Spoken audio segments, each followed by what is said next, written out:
Our Bibles to the Gospel of John, chapter 17. Gospel of John, chapter 17. We will read the first 10 verses responsively. Let's read the first 10 verses responsively.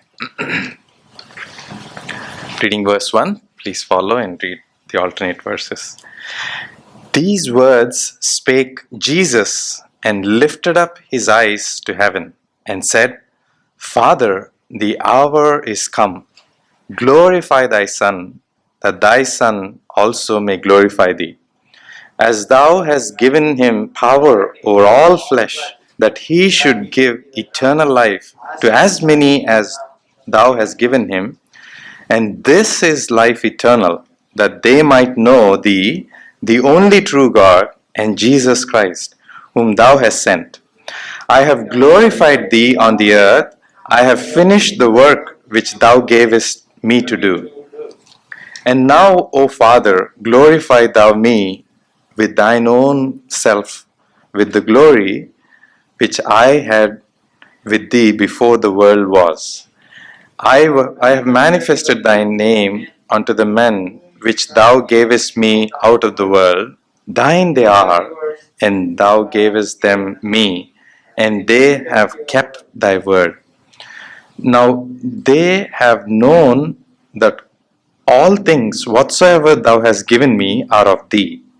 For I have given unto them the words which thou gavest me, and they have received them, and have known surely that I came out from thee, and they have believed that thou didst send me.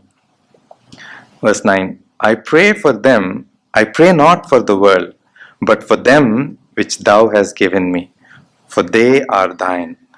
And all mine are thine, and thine are mine, and I am glorified in them. Let us pray and look to the Lord.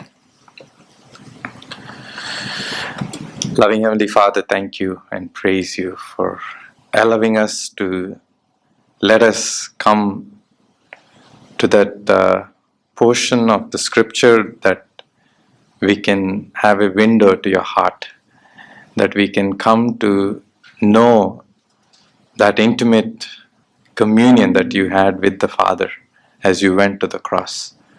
Father, what a privilege that we have it for us, before us, that we can read, consider and know the depths of your heart, and how, Lord, you have revealed,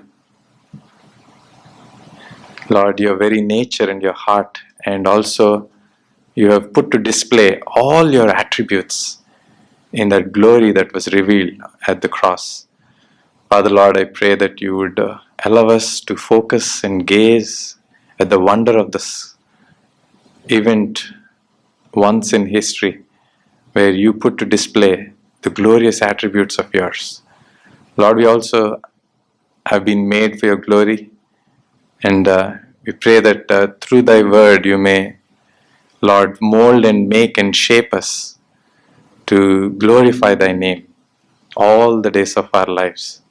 Lord, in a very new way from here on. Lord, we ask that you'd bless thy word. Speak to us, unworthy as I am. Speak through me, to each one of us.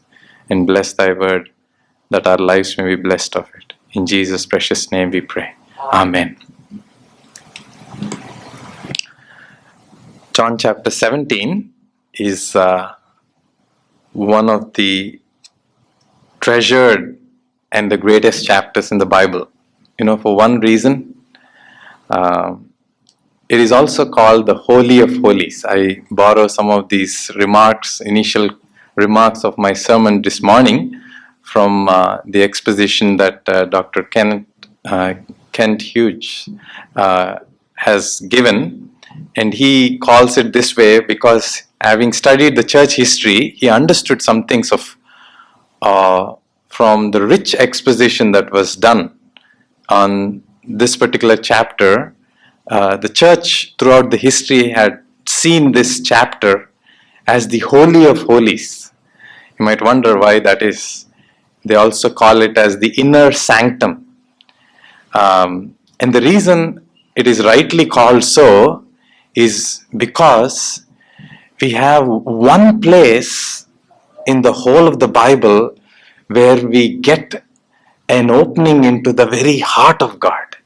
If you and I ever thought what is in the heart of God, what is there in the thoughts of God? Many times, if you want to know the thoughts of God, you can come to the scripture, because the scripture essentially is thinking God's thoughts after Him. That is, you and I are enabled to think what God is thinking when you and I read the scriptures. But if you and I wonder what is there in the heart of God, come with me to John chapter 17. You and I have a special invitation to get into the rooms of the heart of God. And the wonder is that in one of the rooms, there is a portrait of you and me in the heart of God. And that's the marvel, that if you think about, say, your grandfather or somebody, and you've always talked to him, you always knew him, but if he once invited you to enter into his so-called office and very personal room, a closet that nobody ever gets into, and if he gives an invitation and lets you come in, and there if you see that he has a picture of you, you will give him a hug and say, wow, I'm marvel that you have such a picture of me in that closer closet that you have. And that's what we find in John chapter 17, when we come to see that Jesus actually prayed for you and for me. And in the high priestly prayer, this section is called the high priestly prayer of Jesus before he goes to the cross of Calvary. And in this chapter, the whole chapter is divided simply into three simple sections. In the first so-called 5 verses, there is this portion to give to us a glimpse of the prayer that Jesus prayed for himself, which actually has only 10% of it. That should actually enable us to make us understand how our prayer life should be. Jesus prayed 10% for himself. There are only 2 verses that he prayed for himself, verse 1 and verse 5, that we would see. And the rest of the 3 verses, 2, 3 and 4, are more of a communion that he's having with his Father. He's talking with his Father. Again, from verses 6 onwards till verse 19, he prays about his disciples. Actually, from verse 9, he says, I pray for the apostles or the disciples whom he poured his life into. And in that also, the verses 6 to 8, it's about, he's talking about his disciples. The prayer life of Jesus is interesting. It's a communion with God. It's a heart-to-heart conversation that he has. He's not bringing a huge list of prayer requests before God. He has prayer requests, but they're very short and straight. But it is all opening up of his heart with the heart of the Father. And in this intimate communion between God the Father and God the Son and God the Father, you and I get a window of the heart of God. Many times you would come to see, the scripture itself says, it is of the abundance of heart our mouth speaks, it seems. What is there in our heart will come out. And especially when you hear the prayer of somebody, you would know what their heart is. And that is the portion that we come to, that we get to see the heart of God through the prayer of God the Son. And after that, from verses 20 to 26, is where Jesus prayed not for his disciples only, but for all those who would believe in him, which is where you and I are. Come with me to John chapter 17, verse 20, where this is where you find the portrait of you and me in the heart of God. In the one of the rooms, I'm only going to walk us through 4 rooms of the heart of God today. I'm not going to come to the room where there is this portrait. I'm going to leave that for next Sunday, or God willing, the next time. But I still want to have us come to that room where we see the portrait of you and me. In verse 19, verse 20, we see Jesus praying, neither pray I for these only, that is the disciples, but for them also which shall believe on me through their word. That is you and me. You and me have believed on Jesus Christ through the words of the apostles that were preserved for us. And Jesus was praying for you and me. And if there is any prayer that God the Father, the Almighty God would hear, I wouldn't have any shadow of doubt that the prayer of Jesus Christ would not go unanswered. He just didn't pray that they should be saved.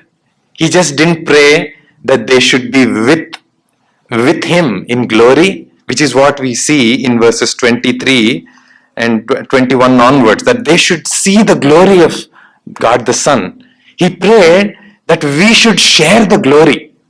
In verses, I'm going a little out of my sermon outline, but I just would want to enjoy this, savor this thought process that God the Son was praying for you and for me to be that not only we should believe, not only we should be one with him in verse 22.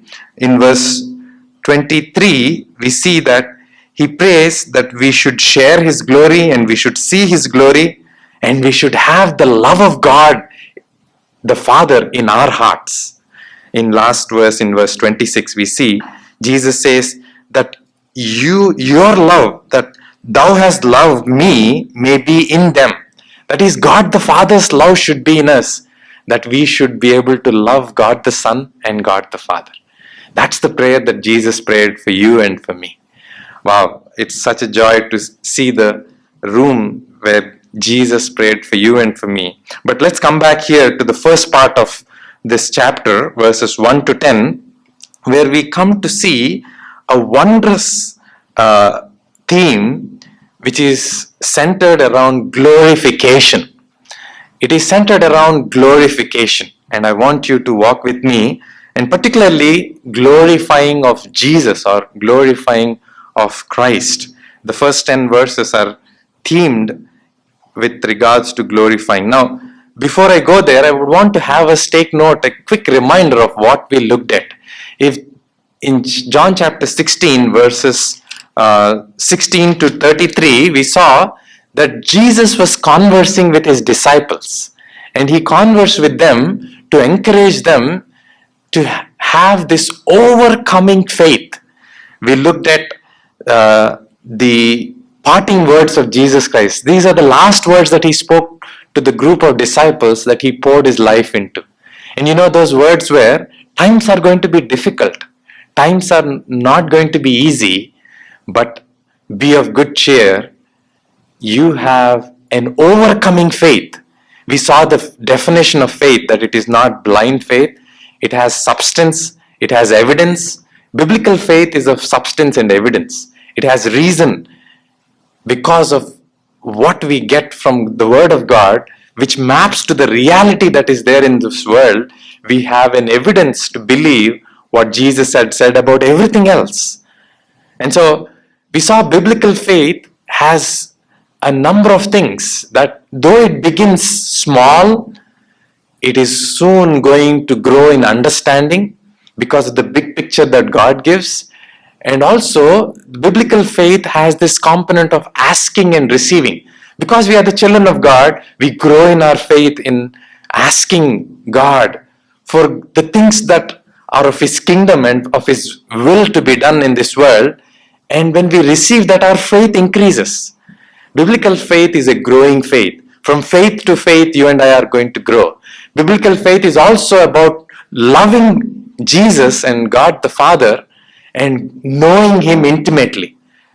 It doesn't just settle with limited knowledge. Oh, I know Jesus as my Savior and Lord, and that's sufficient. I'm going to heaven and come to church or be part of Bible study whenever, now and then. And that's not biblical faith.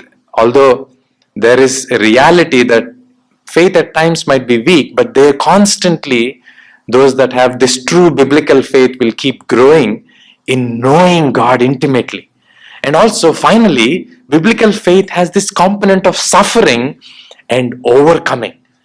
That is the distinction of biblical faith as opposed to the blind faith and no faith, people who have left faith in apostasy. And so we saw all that, and you know what? In spite of all that, Jesus predicted that these disciples into whom Jesus poured out his life are going to disperse. They're going to run away for their lives. They're going to be scared. They're not going to be able to stand. And after talking with them these encouraging words, he knew there is somebody else whom he has to talk to who is more reliable than these disciples. These disciples, as much as he poured out his life, they're not going to be able to stand the test of time. But there is somebody whom he knows, that Jesus knew, with whom he is beginning to talk in chapter 17. Come with me to John chapter 17 verse 1. And here he says, "These words spake Jesus and lifted up his eyes to heaven." Here we come to see, after speaking the words to encourage the disciples to have this overcoming faith, he turns to his Father, who is certainly going to be able to do all that he asks. The disciples may not be, but the Father will, and he is able. And so he turns to the Father and prays for them. And before he prays for them, from verses 6 to 19, he prays for himself, which is more important that we take a good look. And so come with me to John chapter 17 verse 1. The first prayer that Jesus prays as he begins his high priestly prayer is this in chapter 17 verse 1. He lifts up his eyes to heaven and said, "Father." Oh, you know what? We come to see the intimate communion of God the Father and God the Son. He doesn't call with big words. He just begins to open up the conversation as usual. In all his earthly journey, he's been enjoying this communion. Day in and day out, he stole time. Whether it be early hours in the morning, even when the crowds are following, he wanted to be with his Father. He wanted to spend time with his Father. He wanted to do the will of the Father. He wanted to please the Father. And that intimate communion is being opened up to us. What Jesus always talks with his Father. You don't find the record of Jesus' prayer in such detail elsewhere in the Bible. This is the place where you and I find the heartful conversation of God the Father and God the Son. What a time when Jesus was going to the cross. And here Jesus, he begins and says, "Father, the hour is come." You know, I dwelt and labored a lot to help us understand this word called the hour that Jesus spoke about. The Greek word of hour has 3 words. I won't go back into all of that. But Jesus is talking about this hour, which is a unique time where the time where Jesus is going to be denied and betrayed by his own disciples and given over to the Gentiles to be mocked brutally and to be put to death on the cruel cross of Calvary for you and for me. And to die that sinner's death, though being sinless, that he would be buried, and till God the Father raises him up from the grave, that is the time where he will be put to display on the cross of Calvary. That time is called the hour. And you might wonder why Jesus calls it as hour, because that is the moment in history where mankind's story is turning a page. Mankind's story of being defeated by sin, Satan, death, and all that had crushed mankind to be damned to eternal destruction, that is being redefined in the turning of the page. On the hinge of Calvary, this page is going to be turned. Forever it would be turned. And that's why Jesus calls this as the defining hour. The hour that turns mankind's history into a new page, into a new chapter, where he can be recreated again. He can be restored again to the glory that God had purposed for man who is made in the very image of God. And so Jesus calls it as hour, and he again begins to ask God the Father for this one request that he prays. He says, glorify thy Son, that thy Son also may glorify thee. So come with me to the first room of the heart of God through the prayer of Jesus Christ. The first room of the heart of God is this room, I call it as glorifying through the cross. Glorifying through the cross. Jesus was asking to be glorified, and that he wants the Father to do it. Jesus didn't shy away from asking God the Father to glorify him, because he knew he was the divine Son of God, whom even the Father doesn't hesitate to share the glory, and actually self-glory. We read in verse 5, the kind of glory that Jesus is demanding from the Father is not to be given to anyone, any flesh. No flesh can glory in the presence of God the Father. Yet, the Son of God has this distinct privilege to be glorified by God the Father himself. And that's why he says in verse 5, O Father, glorify thou me with thine own self. The Father God doesn't even have to pause to glorify his Son, because they shared that glory, being co-equal, co-eternal, from everlasting to everlasting. And so this glorifying that the Father is doing, take note, is not something that you and I would ask so easily. If you and I were in the shoes of Jesus Christ, we wouldn't say this prayer. We would say, avoid this situation, because this glorifying is no way pleasing, no way easy for God the Son. He had to be taking the shame and the cruel pain of being set apart from this loving Father that he loved from eternity to eternity, because of your sin and my sin that separates. That is glorification. Now, come with me. When we look at Jesus and this glorifying that will be on the cross of Calvary, there are a couple of things that are happening with regards to glorifying. The attributes of God are put to clear display. That is why it is called glorifying. Never ever God had taken a pause to give to us a display of his grand splendor, of all his attributes. It is at the cross of Jesus Christ that all the attributes of God come to be put at bright display. And that's why we see the holiness of God in his passionate love for holiness, because of his intrinsic nature that it is. Jesus and God the Father have never compromised on holiness. They're not like the other faith systems where God would just forgive sin by shoving under the carpet and say, it's okay, I'll just close my eyes and ignore and wink my eye over sin. No.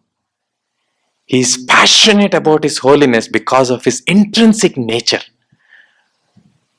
And he is putting that to display in that sinless life that Jesus himself lived.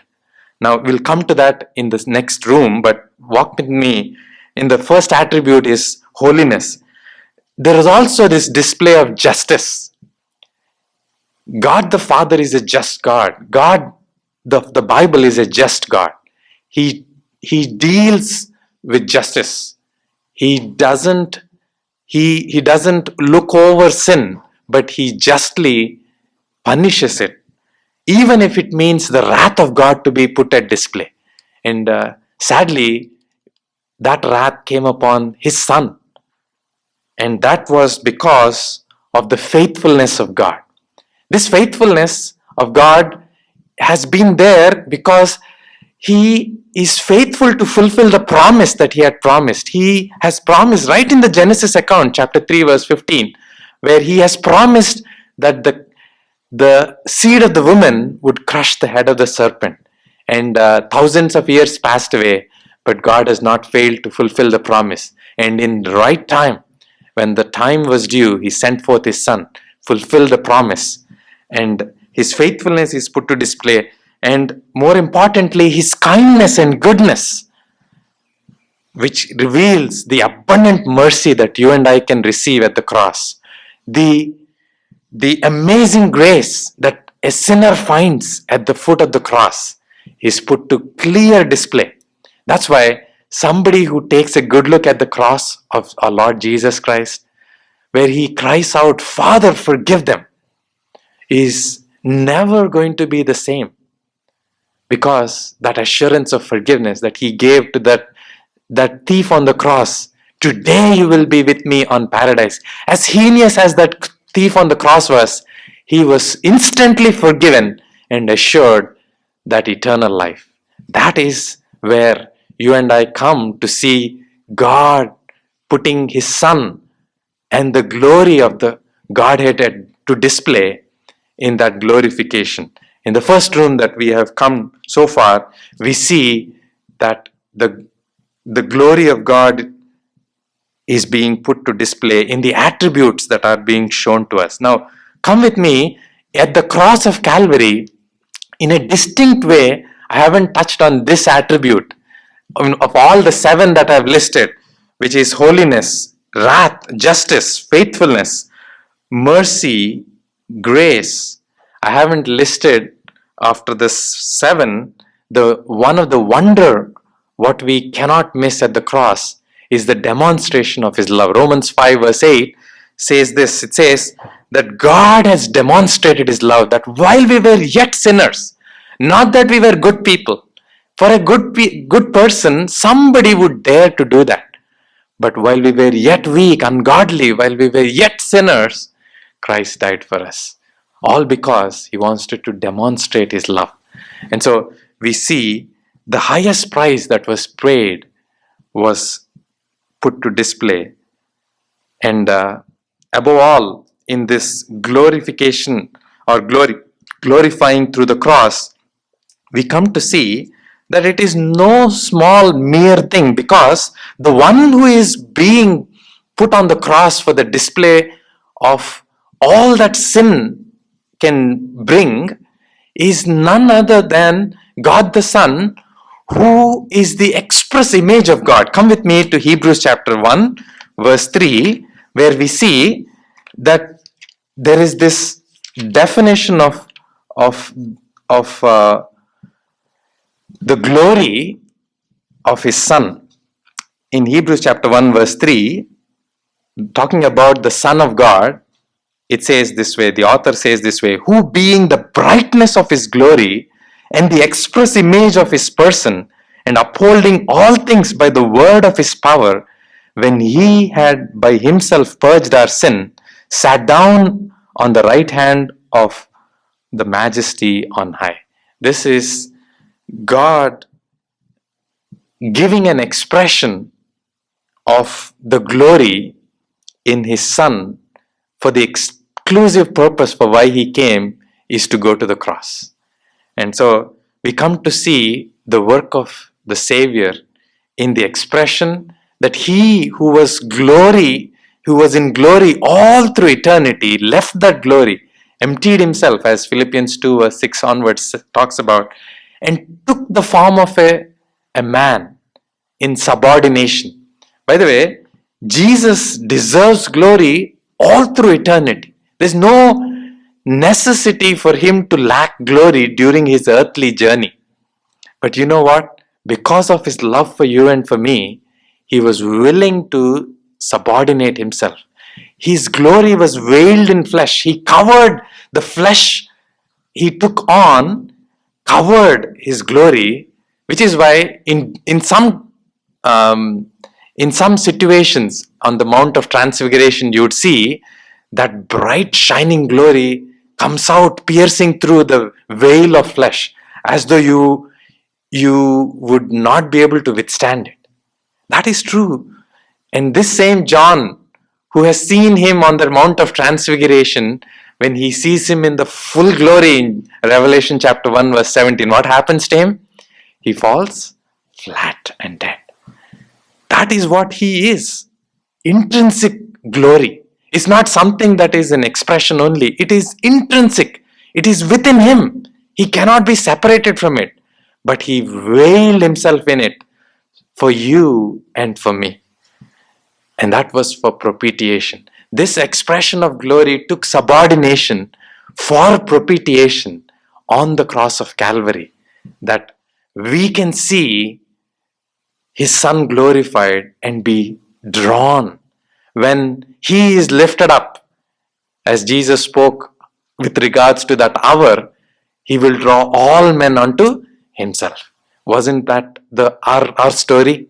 That you and I were drawn by the lifted up Son of God in that glory on the cross, put at full display the splendor of the attributes of God that drew us, that mercy that drew us, that we received, that amazing grace that came our way, that love and kindness and goodness that brought us to repentance. Oh, what a privilege to come and look and behold this first room of the glorifying of his Son, or Jesus, at the cross. Come with me to the second room in verses 2 to 4. We come to see the glorifying of the Father. If the first room was glorifying through the cross, the second room is glorifying of the Father. Verse 2, Jesus says, "As thou hast given him power over all flesh, that he should give eternal life to as many as thou hast given him." And then he defines eternal life in verse 3, and in verse 4 he says, "I have glorified thee on the earth, I have finished the work which thou gavest me to do." The second room that we find in the heart of God is glorifying of the Father. And that is in eternal life giving that the Son is appointed to. In verse 2, what God the Father had done in giving him the authority, given Christ the authority, is to have Christ be the one who gives eternal life. He's the one who is the giver of eternal life.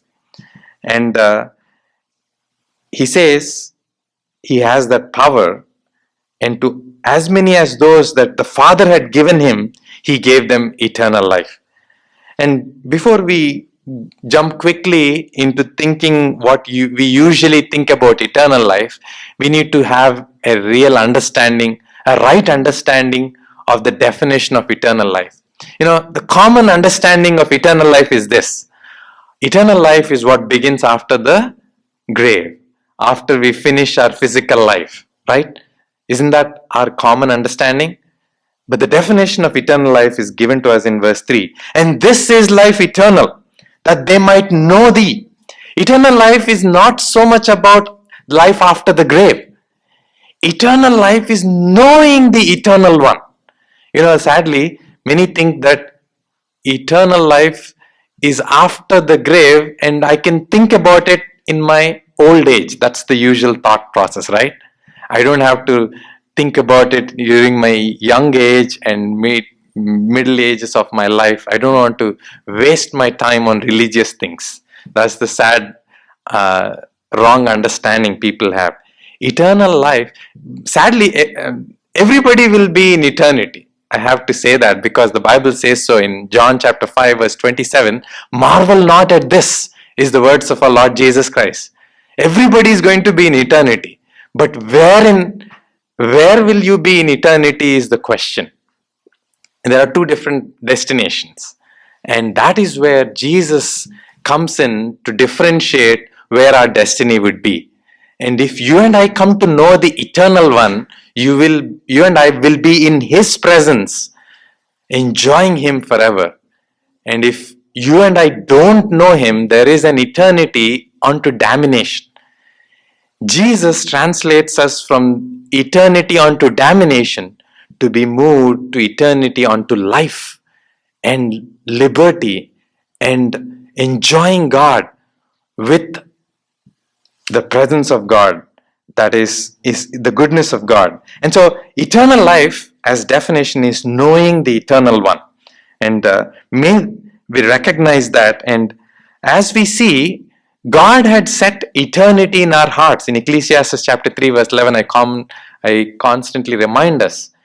And that's why we long and we plan as though we are going to live eternally here only.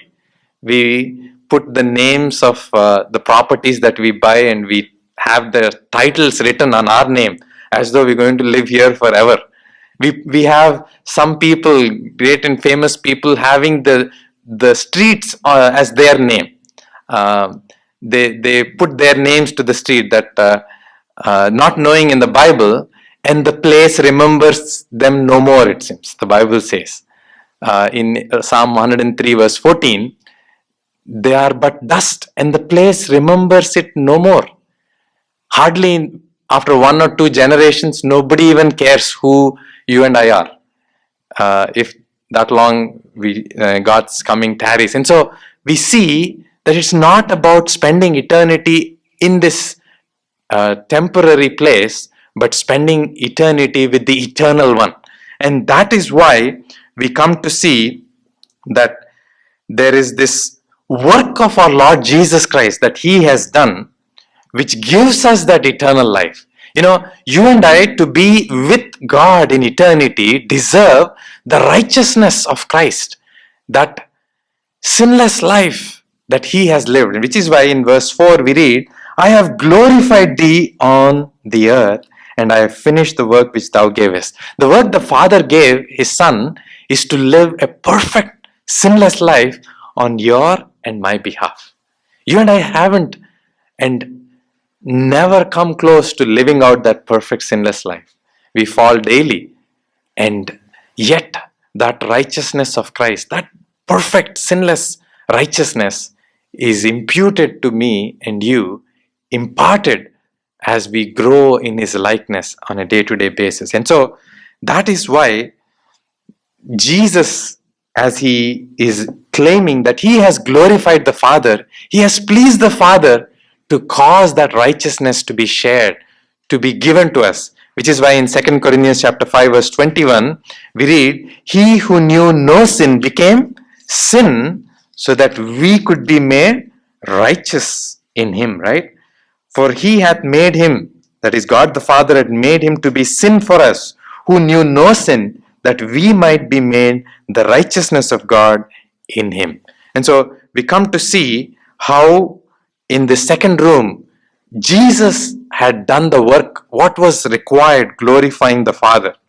And He has done so in not only living out that perfect life, but also revealing the Father for us. In verse 6 we see, He says, I have manifested Thy name unto the men, which Thou gavest me out of the world.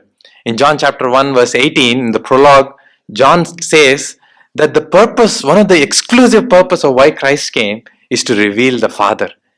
And He did so as He walked on this earth.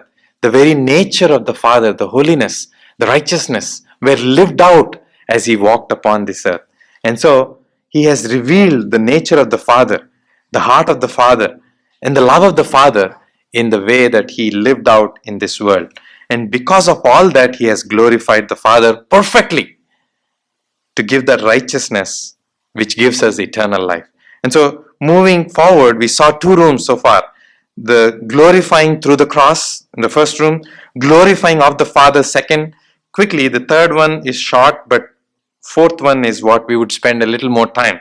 The third one is glorifying beyond the cross. This we find in verse 5, where you see, and now, O Father, glorify Thou me with Thine own self, with the glory which I had with Thee before the world was.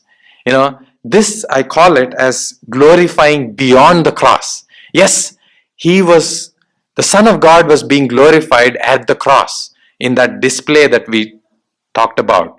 But not just till then, God the Father is going to glorify Him by raising Him up from the dead with power to declare him to be that eternal Son again. In Romans chapter 1, we read about that work of God the Father in how he has raised him from the grave and declaring to be that Son of God with power. In Romans chapter 1, verse 4, we read, and declared to be the Son of God with power according to the Spirit of holiness by the resurrection from the dead. This is how he had glorified him in raising him up from the grave. This is beyond the cross. And that is why Jesus prays to the glory that he had before. Jesus was raised up in glorified body. And he had ascended into heaven after 40 days to be with the Father in glory. And that glorified body is what we would see him, and he would give to us as well when we are raised up from the grave. And so we see in the third room glorifying beyond the cross. And that is, he had this glory before the world was. And he is being raised up to be seated at the right hand of God. No more standing, no more work required. He's finished it. And he is going to be glorified with the glory that was before the world was, before the creation. And so quickly, the fourth room and the last one, which we'll close, from verses 6 to 10, we see this is the one that our life should be captivated with. Having come to the cross of Calvary, where the glorifying through the cross has happened, having seen Jesus glorifying the Father in the revelation that he has given, having seen how glorifying of Jesus had happened beyond the cross, you and I are to be focused on this aspect, which is the fourth room that I would call as glorifying through his disciples or through the church today. Today, the prayer that Jesus prays in that communion, the first part of the prayer, after he talked about himself being glorified in verses 1 to 5, in verse 6 to verse 10, Jesus is talking about his disciples. He's talking about the apostles, and he begins to converse with the Father about what has happened so far with the apostles. He says, I have manifested thy name, and he begins to talk about what all has happened. But at the end, he says this, for why he chose them, why he made them his disciples. Come with me to verse 10. He says, and all mine are thine, and thine are mine, and I am glorified in them.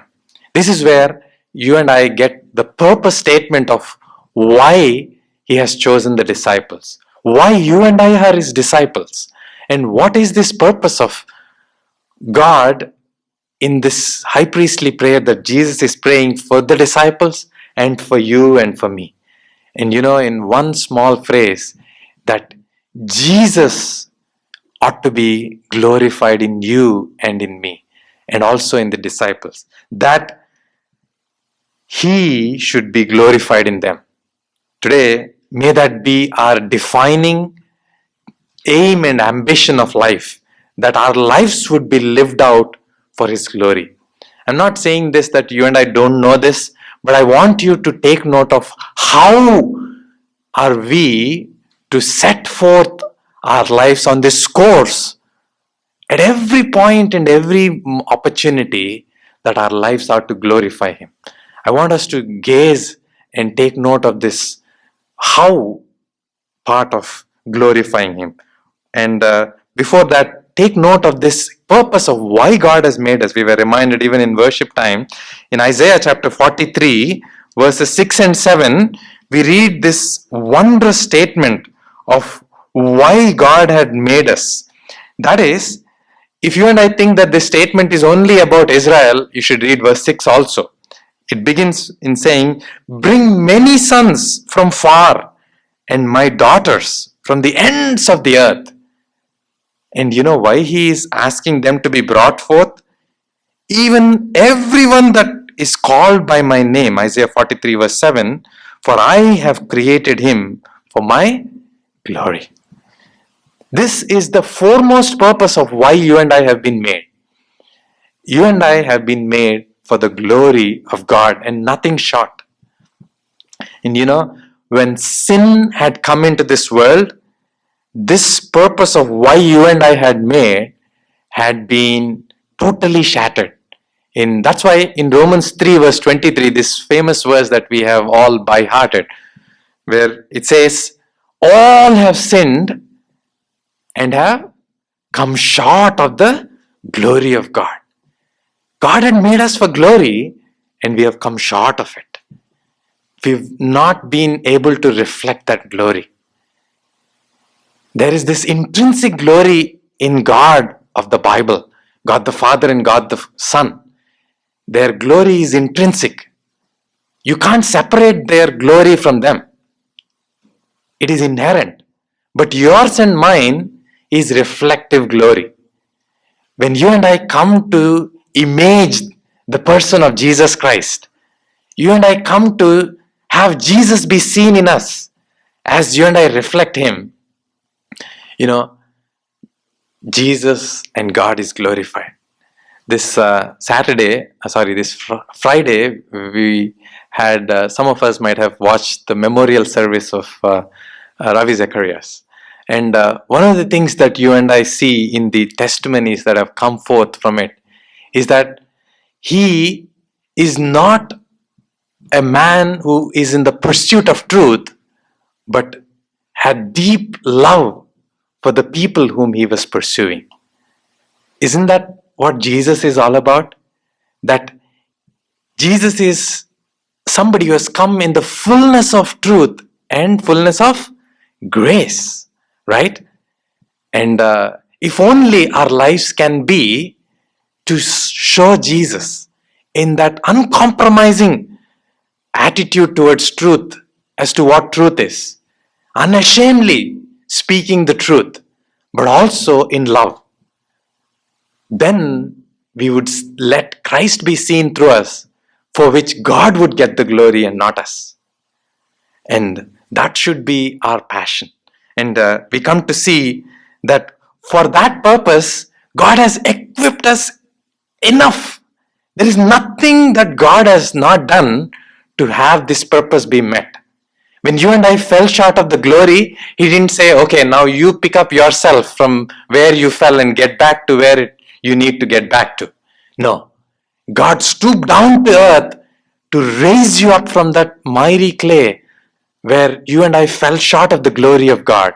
He took His Son to have His hands not just be made dirty, but He drenched Himself to take the wrath of God for you and for me, so that you and I can be lifted up of that miry clay, be made a brand new creation again, be made again, to be recreated again in the image of God, which we have marred by sin.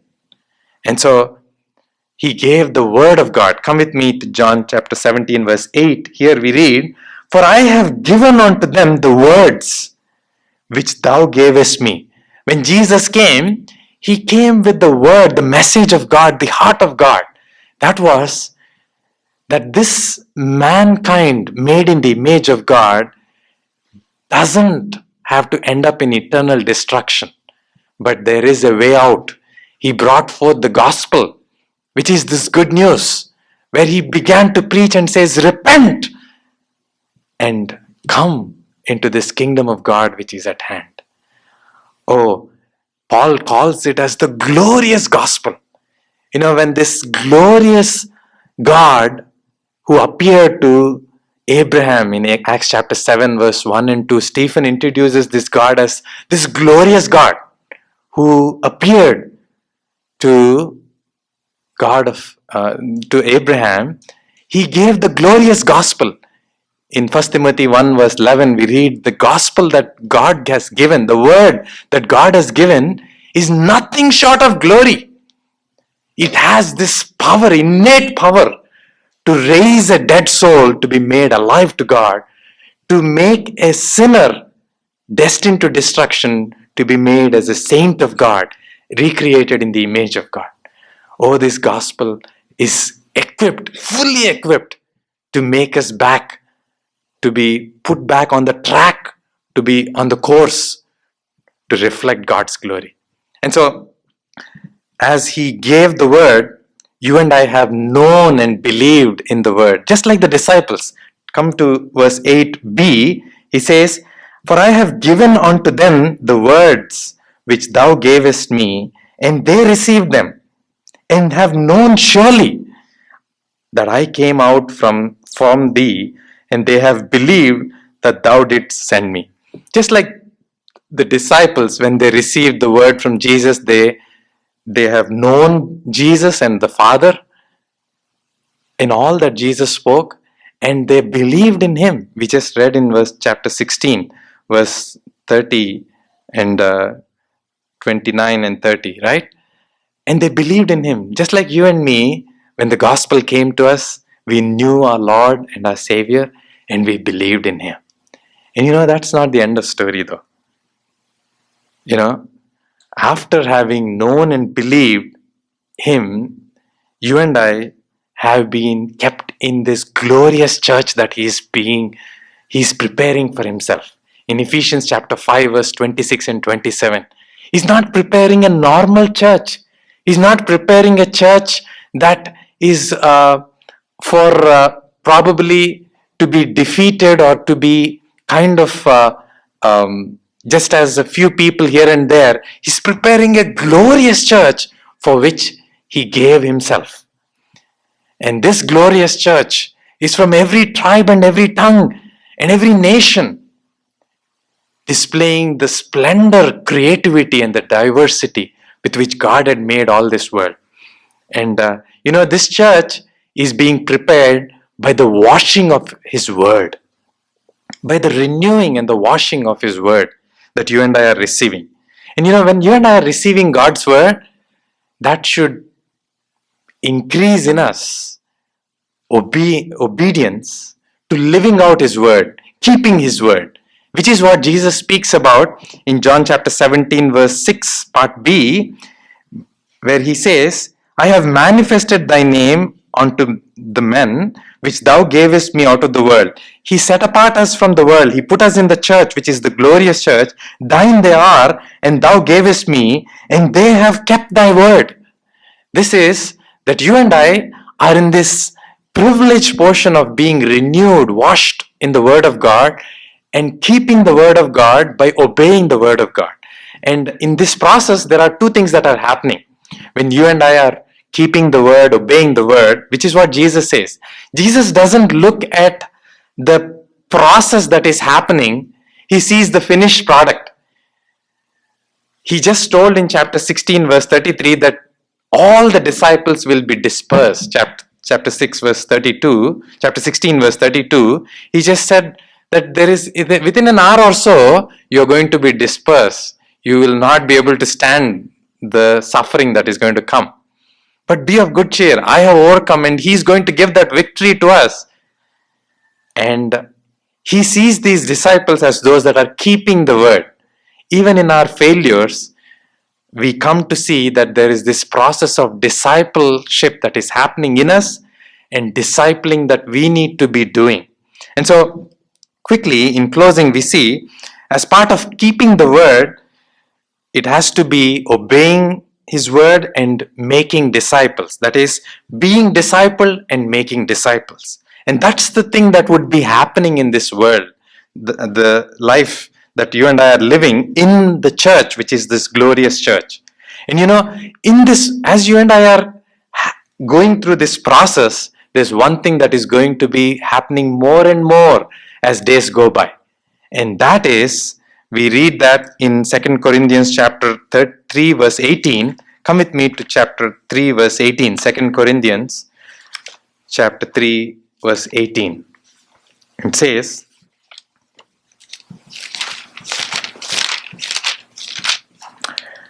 "But we all, with open face, beholding as in a glass the glory of the Lord, are changed into the same image from glory to glory, even as by the Spirit of the Lord." We are growing in our glory. That is reflective glory. That is, in the amount of the glory of God that we are reflecting, we are going to be growing. If last week we are growing in faith to becoming overcomers, this week we come to see that we are growing in reflecting the glory more and more, that Christ is seen in us more and more.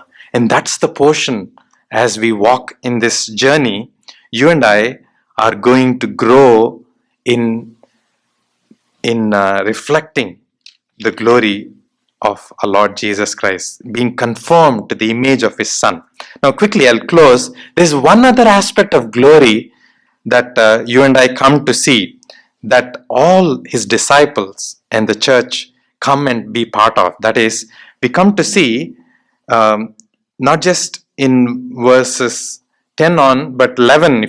I just would begin to give to us a glimpse of that to conclude, which is, He prays for these disciples, and also He prays for all those who will believe for one thing. That is, in verse 11 we read, "And now I am no more in this world, but these are in this world, and I am come unto thee, Holy Father. Keep through thine own name those whom thou hast given me, that they may be one as we are one." And he says that this world that we are going to live is going to be tough and difficult. In verse 12 we read, "While I was with them in the world, I kept them by thy name." But there is going to be a time where they're going to be by themselves without me. And so he prays for them to be preserved. In verse 9 as well, he says, "I pray for them. I pray not for the world, but for them which thou hast given me, for they are thine." And one of the ways that Jesus is glorified is, in this world, you and I are going to endure suffering. He allows suffering for His glory. I want us to take note of that aspect as well, because apart from obeying, it is this state of adversity. Apart from obeying, it is this state of suffering that would perfect us, which would enable us to glorify God more. In John chapter 11, we read this, that verse 4, the reason Lazarus was allowed to have sickness and also pass through this phase of dying and being raised by Jesus is for one exclusive purpose. Though it was not pleasant. If you ask Lazarus, was that pleasant that you had to go through that experience? I'm sure he would say, I would not want to go through that like that. Likewise, we in this world are going to pass through this phase because of the fallen world that we are living in. Even if God were to allow suffering, He has this exclusive purpose of having Him be glorified through it. We see that through many great saints of God who, though being great men and women of God, they endured much suffering, and in that they glorified Him.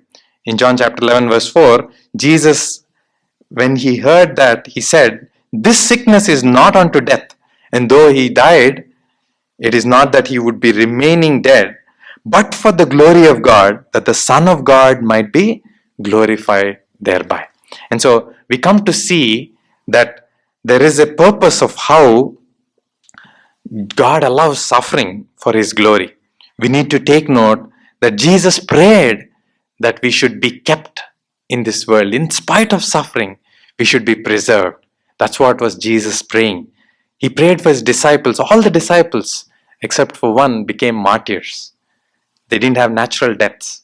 But through that suffering, they glorified God. Acts chapter 5, the last verse we read, they say that they were joyful for the privilege that they were given this portion to suffer for His name. That's only for this short time of this world. Beyond this world, you and I have no more privilege of suffering for His name. And through that, God longs even to glorify His name. and glorify Himself through His church. And so when we come to take note of all this, it is such a joy to see that we are destined to glory. There's no other destination for God's people apart from this destination of the glorious presence, being part of this glorious church, being part of this glorious appearing. In Titus 2 verse 11 and to 13 we read, looking forward for this glorious appearing. Oh, we are not looking forward for just coronavirus or anything to be removed from this world, as much as we long to have things to be normal. But there is this glorious appearing and this glorious destiny to be with Him in glory and share His glory. Oh, in John chapter 17, we read in verses 21, He says that they may have the glory.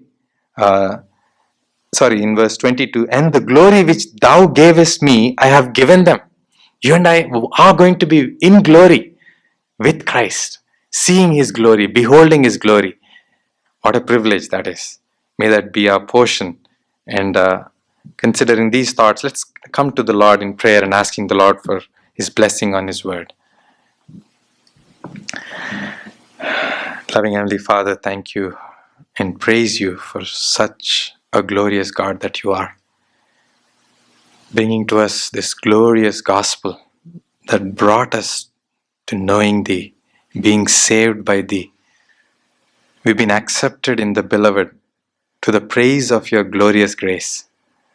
Yes, Lord, what a privilege it is that we look forward to that glorious appearing, to be with you in glory.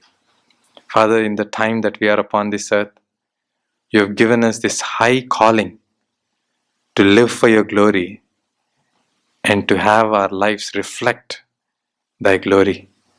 Father, help us, Lord, to be in this passionate pursuit. Just as you pursued us passionately by going to the cross of Calvary, help us, Lord, to never retreat from this passion of pursuing to have Christ be seen, that we live for your glory. We thank you, we praise you. We pray for those that are yet to receive you, know you, and have not surrendered themselves to this glorious gospel that is able to save them. May that be today, that you would give them the portion to partake in knowing the God of glory that you are. Thanking you for this time. In Jesus' name we pray. Amen.